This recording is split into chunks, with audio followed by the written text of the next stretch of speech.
6 அம்ச கோரிக்கைகளில் ஒன்றை கூட ஏற்க மறுத்து வரும் விடியா திமுக அரசை கண்டித்து போக்குவரத்து தொழிற்சங்கத்தினர் மாநிலம் முழுவதும் வேலை நிறுத்த போராட்டத்தில் குதித்துள்ளனர்.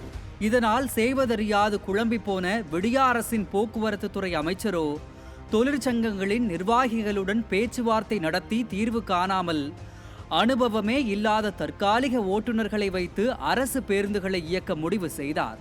இதற்காக முறையான பயிற்சி பெறாதவர்களையும் அரசு பேருந்துகளை ஓட்டும் அளவிற்கு திறன் இல்லாதவர்களையும் தேடி பிடித்து ஒரு நாள் முதல்வன் போல் பணியில் அமர்த்தியது. சரி, உன் பேர் என்ன? சங்கிலி. இன்னையில இருந்து உன் பேர் சங்கிலி.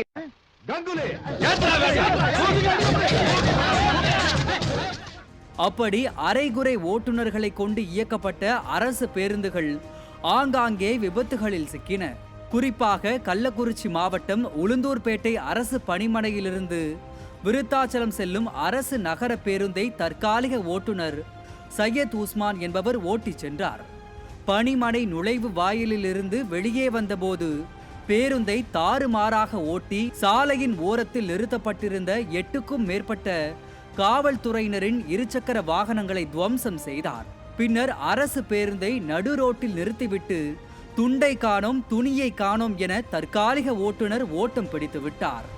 இதனால் அதிர்ச்சியடைந்த போக்குவரத்து தொழிலாளர்கள் அதிகாரிகளை கண்டித்து ஆர்ப்பாட்டத்தில் ஈடுபட்டனர். 3 ஆண்டு காலமா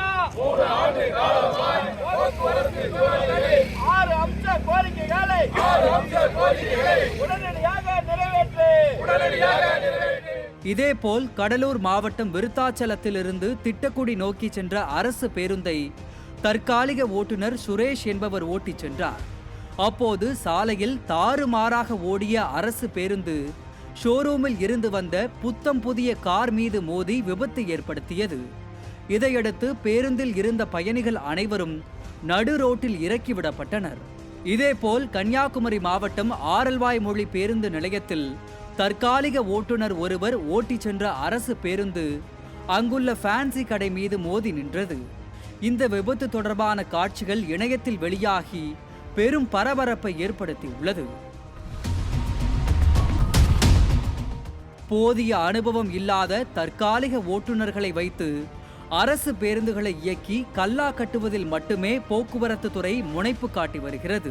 பொதுமக்களின் நலனில் விடியா அரசும் போக்குவரத்து துறையும் எந்த அளவுக்கு அக்கறை காட்டுகிறது என்பது இந்த சம்பவம் மூலம் தெள்ளத் தெளிவாகிறது. எனவே மக்களின் உயிரோடு விளையாடாமல் போக்குவரத்து தொழிலாளர்களின் கோரிக்கைகளை நிறைவேற்றி அவர்களை உடனடியாக பணிக்கு திரும்பிட நடவடிக்கை எடுக்க வேண்டும் என்பதே பயணிகளின் கோரிக்கையாக உள்ளது. நியூஸ் ஜே செய்திகளுக்காக புஷ்பவேல்.